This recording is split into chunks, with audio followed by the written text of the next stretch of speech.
Hey everyone, welcome back to the channel. Today we're talking about something that every language learner struggles with at some point. How to make language learning a fun hobby instead of a boring chore. Learning or even just studying a language can be incredibly rewarding. Some of you already know that I once helped win a lawsuit with my knowledge of Persian, even though it had almost nothing to do with the actual lawsuit. I didn't really have a strong reason for learning Persian, I just like how it sounds. I studied Italian few years ago just out of curiosity, but I ended up having a wonderful time in Rome and Florence when a last minute trip fell into my lap. And I could order an espresso al bar, which is really all anybody needs these days. But even if you're not planning a trip, saving somebody's livelihood with your testimony, or whatever else it is, there are benefits for memory and cognition. And beyond all that, sometimes it's just fun. You don't need a reason to study something you're interested in. You could just enjoy the sounds of the words or how it all fits together, and that's fine. But for all of us, eventually you hit a wall. What was fun becomes a grind. Or worse, that thing you feel like you should do, but you can't bring yourself to do, so you procrastinate and then feel guilty. So today we're talking about how to make it fun and not a boring chore. If you're new to the channel, I'm Dr. Taylor Jones. I have a PhD in linguistics from UPenn, and I'm a language lover and avid language learner, neither of which are guaranteed by a PhD in linguistics. If you know, you know. Today we're rekindling the romance and bringing back the magic. Let's dive in.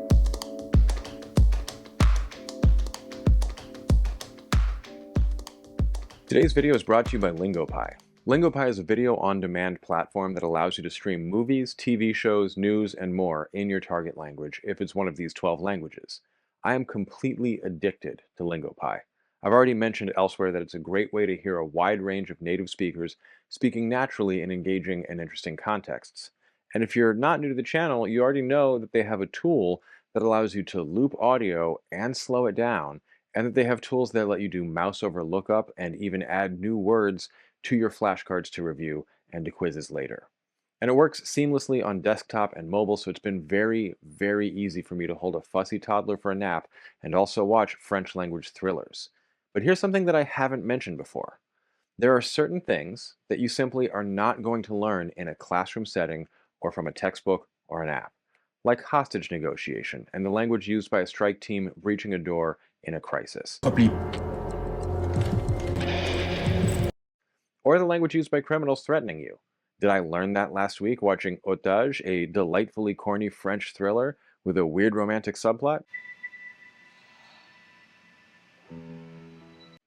Yeah, you bet I did. I am so blown away by LingoPie precisely because this is something I wish existed 20 years ago, back when I was having Netflix mail me DVDs in the actual mail so I could watch Jean-Luc Godard movies or Star Trek dubbed into French, so Jean-Luc Picard movies, and I had to decide whether to put the subs in English or French. Now you can stream contemporary French shows, including from Netflix, like Lupin or Call My Agent, with dual language subs and mouse over lookup. What a time to be alive. So if you want to just relax, veg out, and learn a new language in an easy, effective, and fun way, you need LingoPie in your life. If that sounds right for you, click my link in the description for 55% off the annual plan. Now back to the video. First, let's be real. Language learning can feel like a chore sometimes. Why? Well, for one, language learning can feel like a chore because it often involves memorizing lists of vocabulary, grammar rules, and verb conjugations, which can be tedious and time-consuming. And it's not like they make it easy. I'm trained to seek out and identify patterns. You thought I was going to say new life and new civilizations. Seek out new life and new civilizations. But most people I know see a verb chart and their approach is just to brute force memorize that bad boy. Not that anybody even teaches you how to memorize or learn anything anyway. Then there's the fact that many language courses are structured in a way that feels rigid and impersonal, focusing on textbooks and exercises rather than engaging with real life language use. Now, I happen to think that exercises are a net positive and they're why apps work, but there's a way to make them interesting and engaging that's often just not done. And the big one for viewers of this channel is that the pressure to become fluent quickly or to achieve a certain level of proficiency can lead to feelings of frustration and overwhelm, making the process seem daunting. There's so much content out there about learning a language to fluency in 6 months or 3 months or 25 hours that it can be incredibly frustrating to stare at a verb chart or whatever and then not remember it all quickly and automatically the next day. Of course, that's an unreasonable expectation that's predicated on a complete failure to understand how learning actually works. But does anybody teach us that either? So now that I've basically talked you out of studying a language because it's a boring, daunting, frustrating chore, allow me to help? It's time to embrace the hobby mindset. Here's the secret. Shift your mindset. Stop thinking of it as studying a language. Start thinking of it as exploring a new culture. There are a lot of different ways that you can do this, but basically, if you don't have a deadline to acquire a specific set of skills to a testable, reproducible level, you're actually allowed to just have fun. I know, crazy, right? Even you. So how do you actually embrace a hobby mindset in learning a language? Well, for starters, shifting your mindset from learning a language to exploring a new culture can make the experience more enjoyable. Not only that, but it will make you actually better at the language. A huge mistake people make is to learn words and structures, but ignore culture. I never get tired of this example.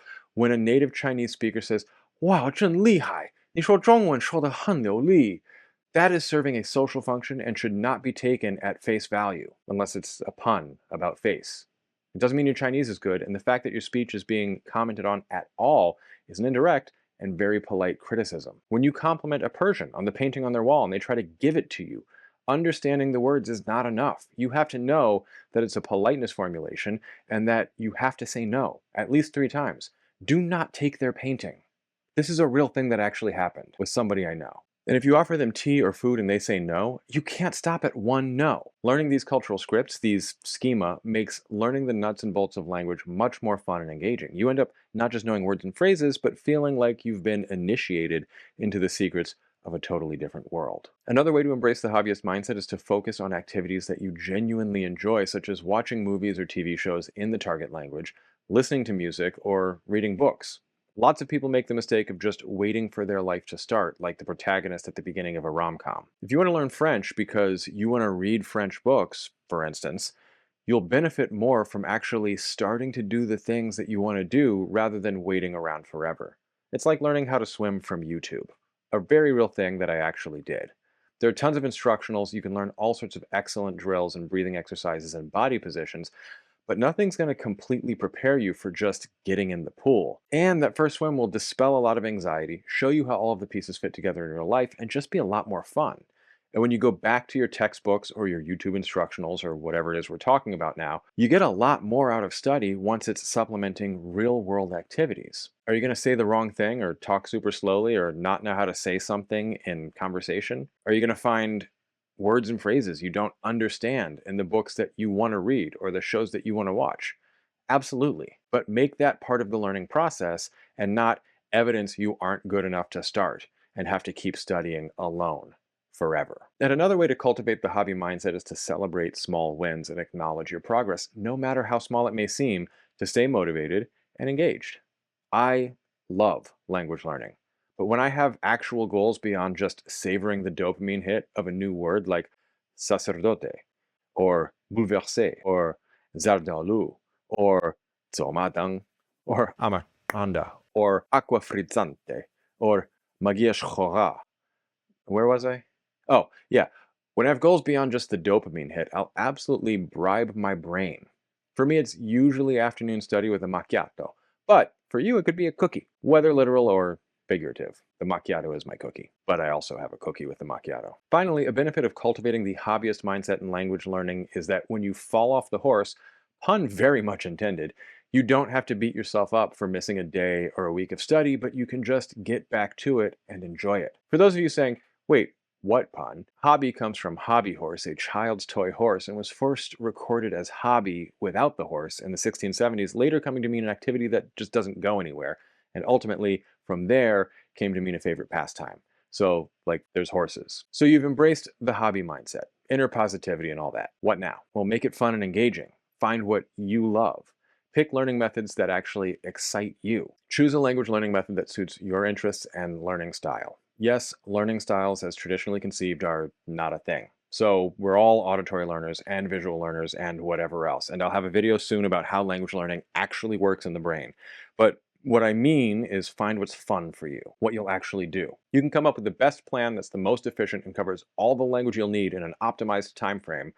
I did this in January of last year, but if you aren't actually going to do it because you don't enjoy it, it doesn't matter. Some popular options for language learning methods include language exchange apps, online courses, and language immersion programs. I'm a huge fan of finding a language learning buddy to practice with and share your progress. I don't mean a language exchange. I mean like a gym buddy.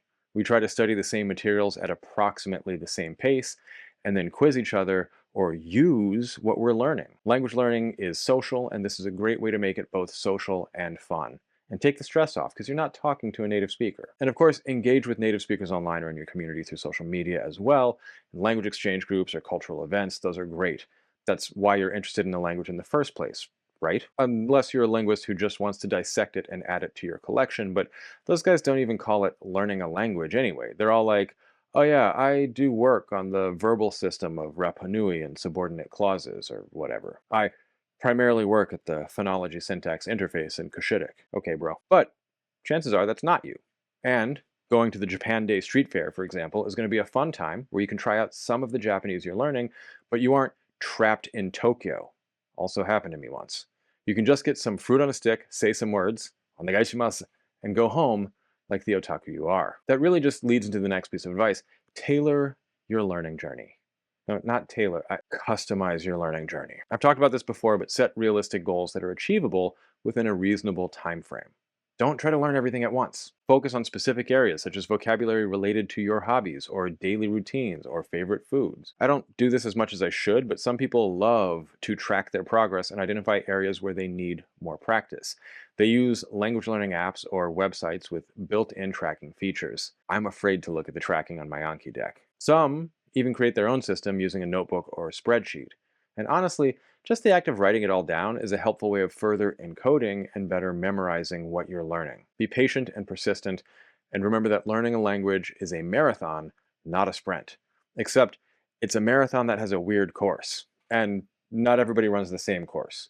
And you might run a lot of it in one part of town, but then never ever go back there. And there's not actually a finish line. So it's more of an activity that doesn't necessarily go anywhere per se. So maybe it's not a marathon or a sprint. Maybe the real achievement is the friends we make along the way. Regardless, one way to really benefit from your time studying is to do what YouTubers call maximizing language immersion. And people who know what they're talking about don't. We don't call it that because it's not actually immersion, it's just sticking your toe in. But what I'm talking about is ditching the English or translation as much as possible and engaging with authentic material in your target language. You can surround yourself with the target language as much as possible by listening to music, podcasts, or audiobooks in the language. This is huge. This is a new thing that did not exist back in the day. Leave me a comment, by the way, if you want another video on how to learn with music, which is basically one of the best ways that people did used to learn back in the day. So you can watch movies and TV shows with subtitles or without subtitles, which is all new and amazing, depending on your comfort level. And make an effort to use the language in everyday life, even if it's just a few phrases at a time. For example, try ordering food in the target language, with somebody who speaks the language, preferably, writing a short message to a friend, or reading a news article, or a paragraph of a news article or book. Or just use what linguists sometimes call interlanguage or code switching. They're technically different things, but the idea that I'm getting at here is that you don't have to speak all your target language or all your first language, but you can mix and match between sentences or even between words. So I can ask my wife if she wants acqua frizzante or just still, and she can be like, non lo so, you decide. So tell me, what's your favorite way to make language learning fun? Drop it in the comments. And don't forget to like, subscribe, and hit the bell for more tips on making your learning journey awesome. See you next time. Happy learning.